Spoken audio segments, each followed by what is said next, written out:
আজকে স্ক্রিপ্ট শুনে না প্রডিউসার একেবারে কাত, ভাবতে পারবে না। অ্যাকচুয়ালি পুরো ক্রেডিটটাই কিন্তু আমার বউয়ের। Thanks thanks thank you very much. শুধু বাইরের চিত্রনাট্যটা লিখলে হবে দেবজি? কি হয়েছে অপর্ণা? না না, ও বললো দারুণ একটা খুশির খবর আছে নাকি। ওহ মাই গড, এমন ভাবে কেউ খুশির খবরটা বলে, এমন ভাবে বসে আছে মনে হচ্ছে সাংঘাতিক একটা কাণ্ড ঘটে গেছে। অপর্ণা সৈকতকে নিয়ে কিছু একটা বলতে যাচ্ছিল, অস্পষ্ট আওয়াজ আসছিল, আমি বুঝতে পারছিলাম না, বারবার জিজ্ঞেস করলাম, কিন্তু তার আগে ফোনটা কেটে গেল। সে কি সৈকতকে নিয়ে? আচ্ছা, আপনারা কি কলকাতাতে থাকেন? থাকি কলকাতায়, তবে আচ্ছা, আপনি মানে কিসে আছেন? আমি আসলে ব্যবসা করি। ও আচ্ছা আচ্ছা আচ্ছা, কিসের ব্যবসা? ফুড প্রিজার্ভ করে এক্সপোর্ট করি। এক কথায় যাকে বলে খাদ্য বিতরণ করি। দারুণ রসিক। আর বিন্নি আমাদের একমাত্র সন্তান। এবারও ফার্স্ট হয়ে ক্লাস 9 থেকে 10-এ উঠেছে। আরে বাবা। মা, আমি রুমে যাচ্ছি, তোমরা গল্প করো। কেন? বসো না, এসো আমরা গল্প করি। এসো। গল্প?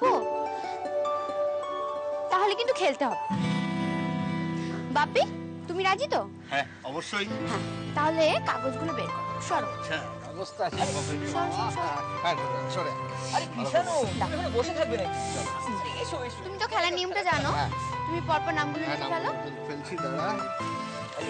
তুমি ছেড়ে বাজ করে দিই। কেন বলো তো কাকিমা, তোমরা মেয়েদের প্রতি উদার হতে পারো আর বৌমাদের প্রতি উদার হতে পারো না? জুই তো ভালো কাজই করেছে, দাদার সব দায়িত্ব নিজের কাঁধে নিয়ে নিয়েছে। ও তো আমাদের সংসারটারই ভালো চাইছে। অপু, আমি কাকিমা, তুমি চাও না আমরা মেয়েরা এগিয়ে যাই? মা, মেয়েরা তো আজ সব কাজ করছে, সমস্ত কাজে এগিয়ে গেছে মেয়েরা, আর মৈত্রবাড়ির মেয়েরা কেন অন্ধকারে বসে থাকবে? মা, তোমরাও কি আমাদের সঙ্গে গলা মিলিয়ে নারী শক্তির জয় বলতে পারবে না? তোমরাও তো নীরবে এই সংসারের জন্য কম কিছু করনি মা। তোমরা এক একজন করে এক একটা কাগজ নিয়ে নেবে।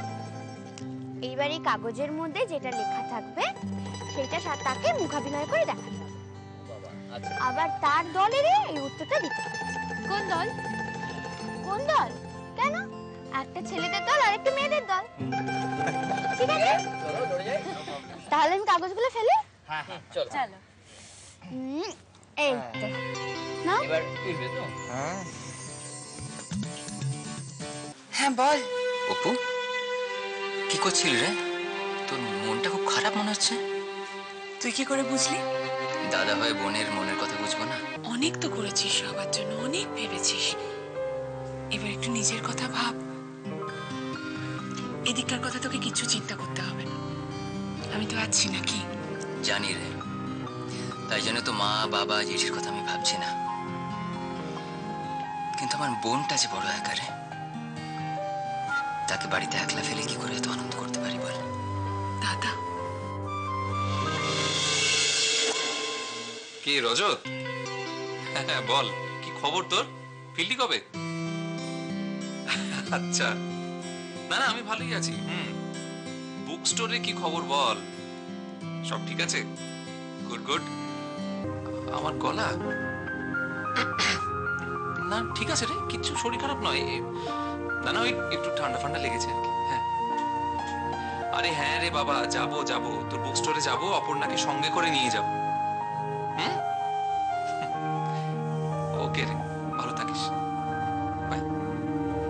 তোকেও সত্যি কথাটা বলতে পারলাম না মন খুলে, ক্ষমা করে দিস ভাই। আসলে কি বলতো, আমি না নিজেও সত্যিটা ঠিক মেনে নিতে পারছি না যে অপর্ণা থেকেও আমার পাশে নেই। সরি রজত।